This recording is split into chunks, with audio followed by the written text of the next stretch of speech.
Hola y bienvenidos. Hoy nos metemos de lleno en un tema fascinante, ¿no? Donde se cruzan el sonido y la neurología. Así es. Vamos a hablar de los tonos binaurales y de esa idea, bastante intrigante, de que pueden influir en nuestros estados mentales. Exacto. En cómo nos sentimos o cómo pensamos. ¿Alguna vez alguien se ha topado con esos audios en internet o apps que prometen mejorar la concentración o inducir una relajación súper profunda? Sí, claro. Son bastante populares ahora. Y uno se pregunta, ¿habrá algo de ciencia real detrás de todo esto? ¿O es puro cuento? Buena pregunta. Pues bien, hoy tenemos varias fuentes que nos ayudan a rastrear un poco la historia de este concepto. Ajá. Desde descubrimientos científicos que, ocurrieron con casi 100 años de diferencia entre sí, Increíble. hasta la investigación más reciente que intenta entender la base neurofisiológica, o sea, qué pasa en el cerebro. Ujú. Nuestra meta hoy es, seguir ese hilo histórico. Intentar separar los hechos, lo que la ciencia ya sabe, de las hipótesis, de lo que todavía se debate. Y entender qué se sabe realmente sobre si estos tonos binaurales sirven para eso que llaman arrastre de ondas cerebrales. O brainwave entrainment, sí. Suena un poco técnico, pero vamos a intentar desgranarlo juntos. ¿Te parece? Dale, empecemos. Perfecto. Para empezar tenemos que viajar un poco en el tiempo, a Berlín, año 1839. Bastante atrás. Sí, allí un físico llamado Heinrich Wilhelm Dove, que en realidad era más conocido por la meteorología. Fíjate vos. ¿Meteorología? Nada que ver. Nada que ver. Pero se topó con algo curioso en el mundo del sonido. ¿Qué descubrió? Estaba haciendo experimentos, ¿viste? Con diapasones y tubos. Y se le ocurrió hacer algo interesante. Presentó dos frecuencias de sonido un poquito distintas. ¿Cómo? Una en cada oído de los participantes. Ah, ok. Lo que se llama presentación dicótica. Exacto.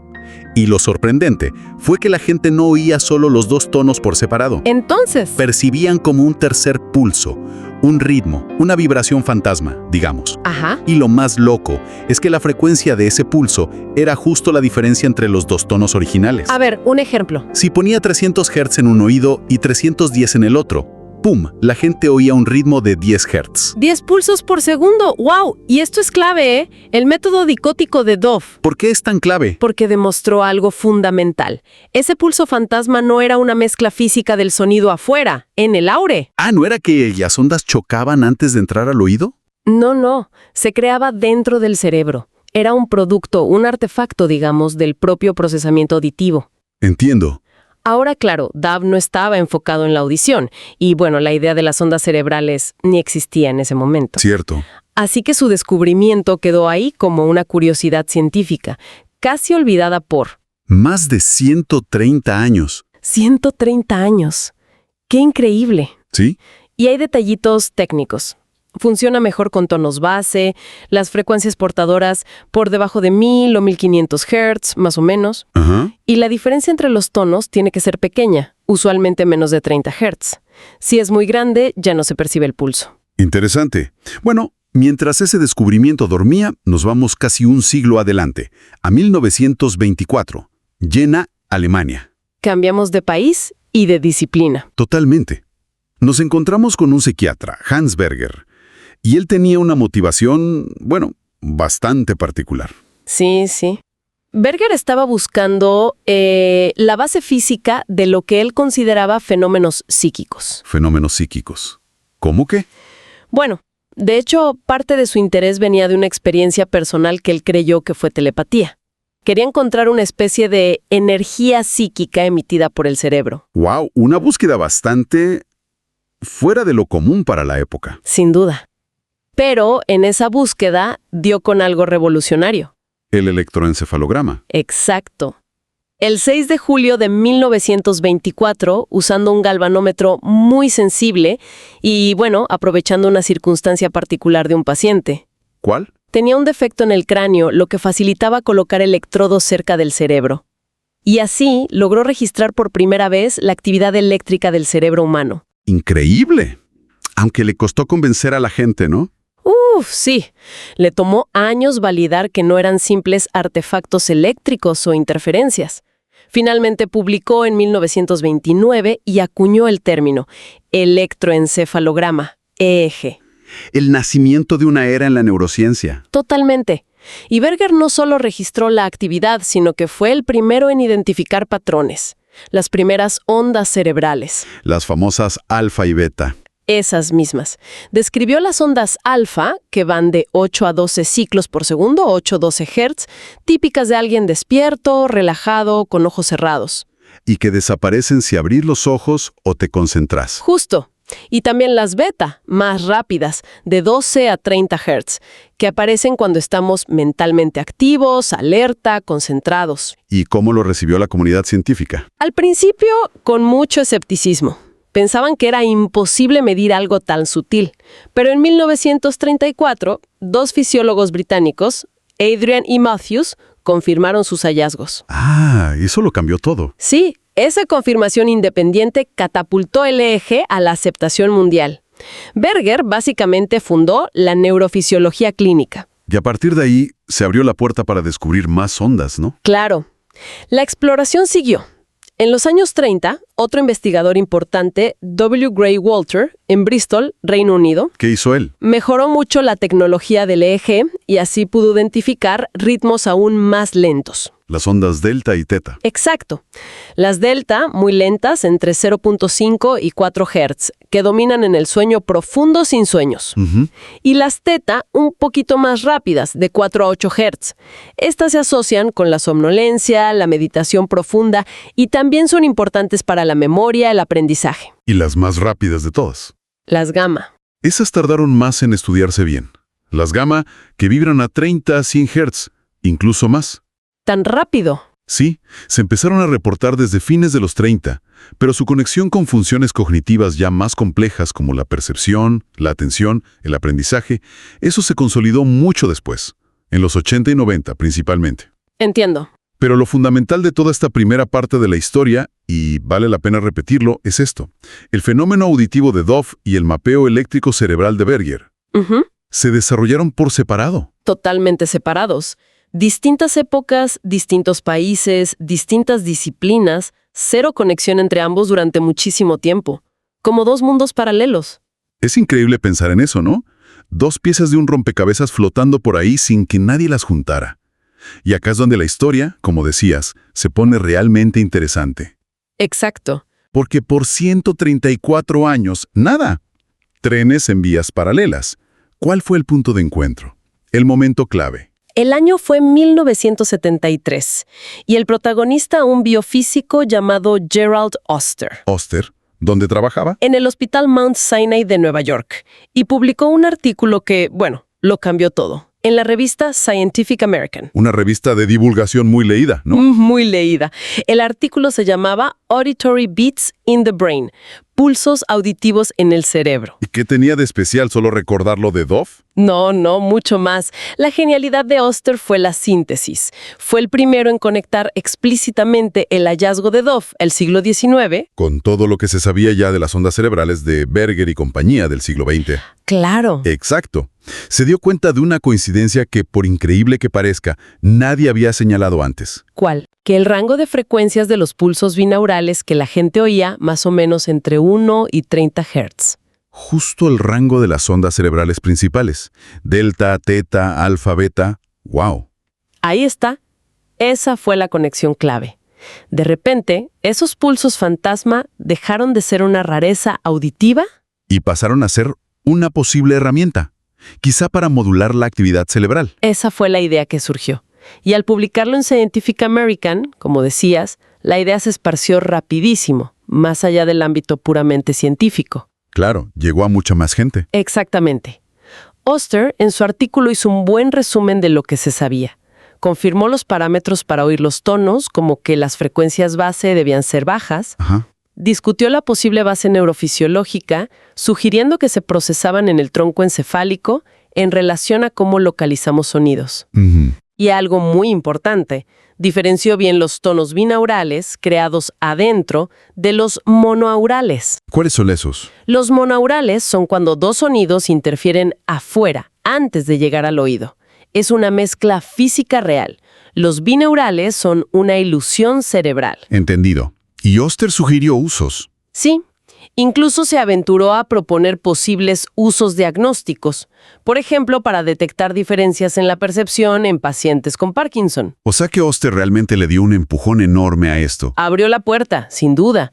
Pero ojo, acá hay un matiz súper importante que muchas veces se pasa por alto, sobre todo en la divulgación más popular. A ver. Aunque Oster puso sobre la mesa la conexión que dio origen a la hipótesis del arrastre, su propia investigación fue bastante cautelosa. ¿Él mismo hizo experimentos? Sí, él mismo vivió con EEG mientras la gente escuchaba tonos binaurales y observó que producían lo que llamó potenciales evocados muy pequeños en la corteza auditiva. O sea, una respuesta eléctrica medible, pero chiquita. Exacto, débil.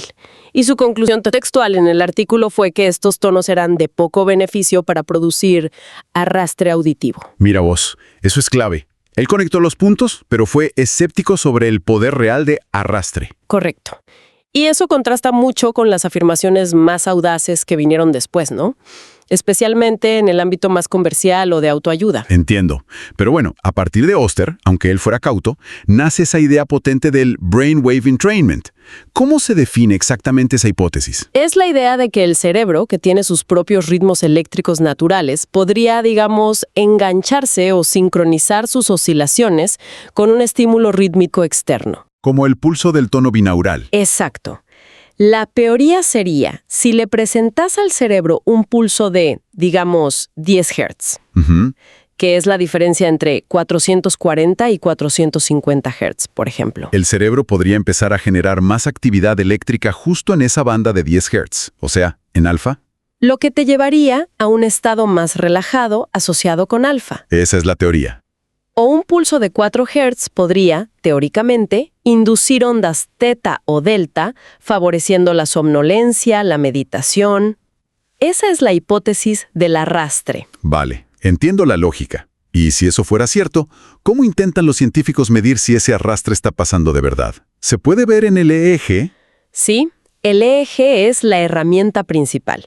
Lo que se busca es medir algo específico que se llama la respuesta de seguimiento de frecuencia. FFR por sus siglas en inglés. Exacto. Frequency Following Response. La FFR es básicamente una señal eléctrica que se registra en el cuero cabelludo y que, se supone, refleja actividad de neuronas que se sincronizan, que siguen el ritmo del sonido que estás escuchando. Como un eco eléctrico del cerebro al ritmo del sonido. Algo así. Como si ciertas neuronas empezaran a disparar justo al compás del estímulo auditivo. Hay que decir que el concepto de FFR no es nuevo ni exclusivo de los tonos binaurales, ¿eh? Se estudia hace décadas en audición. El término se acuñó por allá por 1968. Ok, FFR. Buscar esa señal sincronizada. Pero acá viene lo complicado, ¿no? ¿Dónde se genera esa señal? ¿En qué parte del cerebro? Ahí diste en el clavo de uno de los debates científicos más importantes hoy en día en este campo. La visión, digamos, más tradicional, y que tiene bastante evidencia sólida, ¿Cuál es? es que la FFR se genera principalmente en estructuras subcorticales. O sea, por debajo de la corteza cerebral, en el tronco encefálico. Principalmente ahí, en núcleos como el complejo olivar superior y el colículo inferior. Estaciones clave en el procesamiento auditivo temprano. Hay estudios con lesiones cerebrales que apoyan esto. ¿Y por qué es tan importante saber si es subcortical o no? Importa muchísimo, porque si la respuesta se queda solo ahí abajo, en el tronco encefálico, es más difícil argumentar que pueda tener un impacto directo y fuerte en funciones cognitivas complejas. Como la atención, la memoria, el estado de ánimo. Exacto. Esas dependen fundamentalmente de la corteza cerebral, de las altas esferas, digamos. Entiendo. Sin embargo, investigaciones más nuevas que usan técnicas más potentes como la magnetoencefalografía, MEG, o la resonancia magnética funcional, fMRI, ¿Qué sugieren? sugieren que la corteza auditiva también podría contribuir a generar la FFR, especialmente cuando los ritmos del sonido son más lentos, por debajo de 70 u 80 Hz. Justo el rango de los tonos binaurales. Exacto. Si la corteza participa activamente en generar esa respuesta sincronizada, entonces sí habría una vía más directa para influir en la cognición. Se abre la puerta, digamos. O sea que todavía no está cerrado el debate. ¿Se queda abajo o sube a la corteza? Todavía está en discusión. Y para complicarlo más, Hay más. sí, hace relativamente poco se demostró algo que embarra la cancha de las mediciones. Resulta que pequeños movimientos musculares involuntarios, ¿De qué músculos? específicamente del músculo que tenemos justo detrás de la oreja, el posauricular, esos movimientos pueden generar señales eléctricas que se parecen muchísimo a la FFR neuronal. No puede ser. O sea que se cuelan en los registros de EEG. Exacto, puedan contaminar la señal. Esto significa que algunas mediciones de FFR que se creían puramente neuronales, cerebrales, podrían en realidad tener un componente muscular importante. Lo que cuestionaría la validez de esos hallazgos. Claro, si gran parte de la señal no es cerebral o si es solo subcortical, bueno, la base científica para decir que los tonos binaurales arrastran la corteza y modifican estados complejos se debilita bastante. Uf, qué complicado medir esto bien. Bueno, dejemos por un momento el tema del arrastre y la controversia. Volvamos a lo básico. La percepción. ¿Cómo es que el cerebro crea esa sensación del pulso fantasma? Porque eso sí parece ser algo real y aceptado, ¿no? Totalmente. La percepción del tono binaural en sí misma está muy bien estudiada. El mecanismo es fascinante y, bueno, bastante bien entendido. ¿Cómo funciona? Como dijimos, necesitas la entrada dicótica, un tono puro de una frecuencia en un oído y otro tono puro un poquito distinto en el otro, generalmente con audífonos. Ok. ¿Y de ahí? Las señales nerviosas viajan desde cada oído por la vía auditiva, y la primera estación importante donde esas señales convergen, donde se encuentran, es en el complejo olivar superior, el CEOS. ¿En el tronco encefálico? Sí, en el tronco encefálico. Ya desde los años 60 se sabe que es un lugar crucial para este fenómeno. ¿Y qué pasa exactamente en el CEOS? Bueno, ahí adentro hay neuronas súper especializadas. Su trabajo principal es detectar diferencias minúsculas de tiempo y de fase, o sea, la posición en el ciclo de la onda entre los sonidos que llegan a cada oído. Diferencias de tiempo y fase. Y ojo, este es exactamente el mismo mecanismo que usamos todo el tiempo sin darnos cuenta para saber de dónde viene un sonido. Exacto. Si un sonido llega una fracción de milisegundo antes al oído derecho, o si la fase de la onda está ligeramente adelantada en ese oído, estas neuronas lo detectan y el cerebro interpreta, el sonido viene de la derecha. Qué bueno. O sea que los tonos binaurales como que engañan a este sistema. Exacto. En esencia, secuestran o estimulan de forma artificial este circuito que evolucionó para localizar sonidos. El cerebro no sabe que son tonos binaurales artificiales. Simplemente aplica sus herramientas habituales a una señal nueva, inusual. Eso mismo. Y este procesamiento continuo de las diferencias de fase genera un patrón de disparo neuronal que es rítmico. Y ese patrón viaja hacia arriba, por otras estaciones auditivas. Como el colículo inferior, el tálamo. Correcto. Hasta que llega finalmente a la corteza auditiva. Y es ahí, en la corteza, donde tenemos la percepción consciente de ese pulso fantasma. Esa sensación de que el sonido sube y baja en intensidad al ritmo de la diferencia de frecuencias. Fascinante. Es un ejemplo de exaptación, ¿no? Usar algo que servía para una cosa, para otra nueva. Perfecto ejemplo. Usar el circuito de localización de sonido para procesar esta señal artificial. No hay nada místico ni mágico, es neurofisiología auditiva pura y dura. Clarísimo. La percepción es un hecho científico sólido. Pero volvamos a la pregunta del millón. La eficacia. ¿Sirven o no sirven para cambiar nuestro estado mental? Concentración, ansiedad, sueño. ¿Qué dice la investigación acumulada desde Oster? Y acá es donde el panorama se pone, bueno, digamos que turbio, conflictivo. Si te pones a buscar estudios, vas a encontrar de todo. Resultados contradictorios. Muchísimos. Hay investigaciones que sí, que reportan efectos positivos. Algunos sugieren que escuchar tonos binaurales en frecuencias rápidas como beta o gamma podría mejorar ciertas tareas cognitivas. Por ejemplo. Atención, memoria de trabajo, velocidad de procesamiento. Cosas así. Otros estudios apuntan a que tonos más lentos, como alfa o teta, podrían ayudar a reducir la ansiedad que la gente reporta sentir. O inducir relajación, facilitar la meditación. Exacto. Y también hay trabajos que asocian los tonos delta con mejoras en algunos parámetros del sueño. Suena bien. ¿Dónde está el pero? Porque siempre hay un pero. El pero es gigante. Por cada estudio que encuentra algo positivo, parece haber otro, y a menudo metodológicamente más sólido, con buenos controles, segamiento adecuado, etcétera, que no encuentra diferencias significativas. ¿Diferencias entre qué? Entre escuchar tonos binaurales y escuchar un placebo, que puede ser ruido blanco, música normal, silencio. O sea que el efecto, si existe, no es mayor que el de un placebo. En muchos estudios rigurosos, eso es lo que encuentran. Y cuando se hacen revisiones sistemáticas y metaanálisis... Que son esos estudios que agrupan muchos estudios individuales. Exacto, para tener una visión global.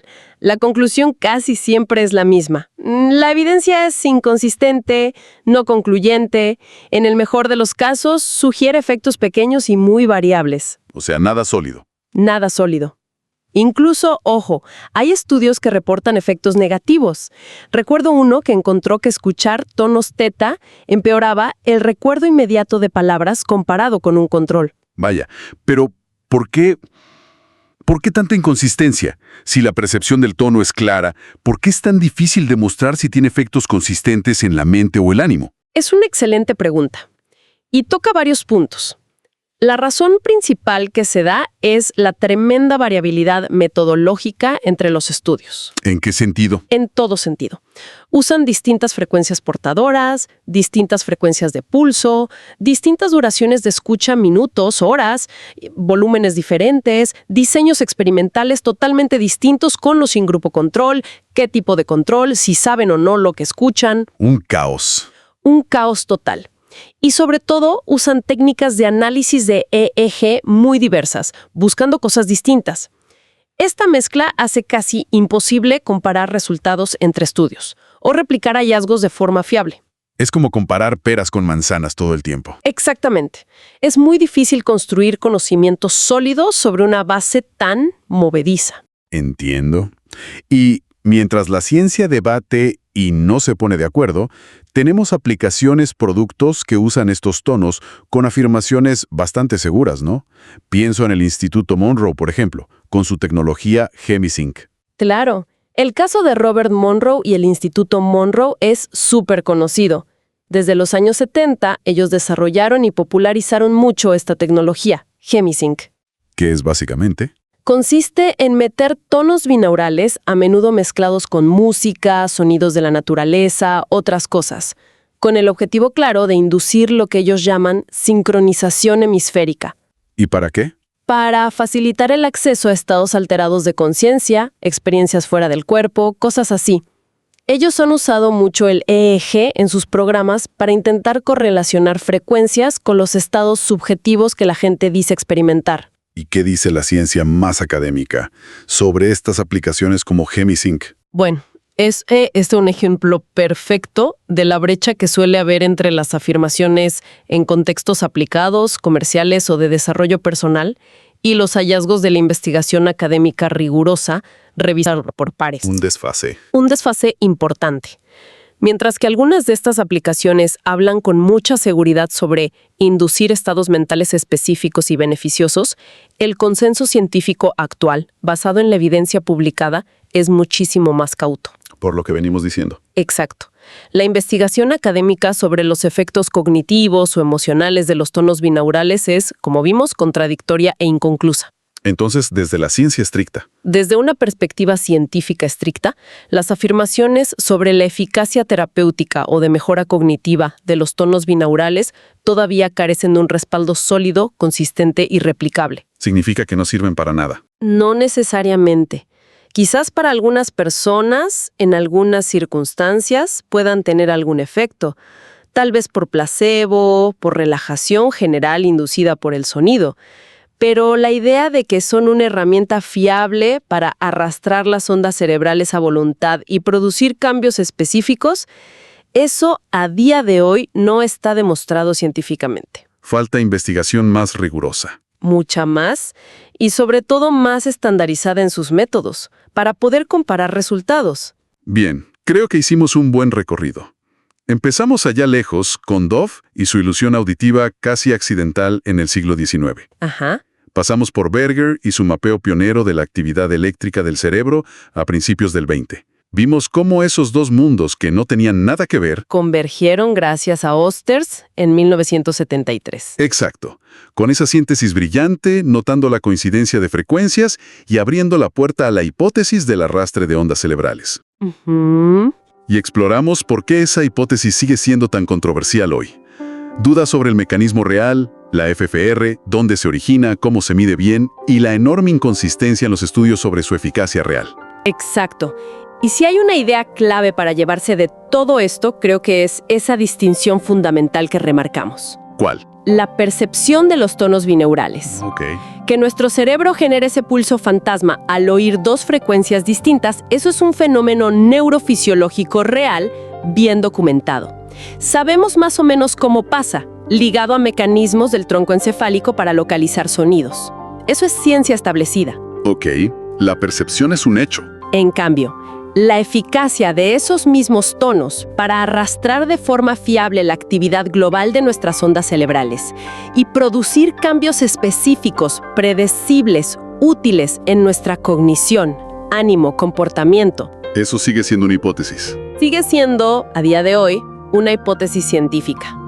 Interesante, sí, que sigue generando investigación, pero cuyo respondo en la evidencia actual es, siendo generosas, inconsistente y muy debatido. En resumen, que el cerebro oiga el pulso es un hecho. Que ese pulso modifique el estado mental de forma fiable sigue en el aire. Exactamente. Una hipótesis intrigante, pero sin pruebas científicas consistentes por ahora. Muy clara esa distinción. Y esto nos deja con una reflexión para el final, ¿no? A ver, Sabemos que el cerebro es increíblemente plástico, adaptable, súper sensible al ritmo, tanto a sus propios ritmos como a los externos. sin duda. Si los tonos binaurales, así como los entendemos y usamos hoy, no parecen ser esa llave maestra que algunos esperaban para modular nuestros estados cerebrales, ¿qué otras vías podríamos explorar? ¿Existirán otras formas de estimulación sonora quizás más complejas, más personalizadas, basadas en otros principios acústicos? Que sí logren interactuar de manera más consistente y beneficiosa con esa sinfonía eléctrica del cerebro. Exacto. Es una pregunta abierta, ¿no? Un campo que seguro va a seguir despertando curiosidad y motivando investigación en el futuro. Totalmente de acuerdo. Queda mucho por explorar en esa frontera entre sonido y cerebro.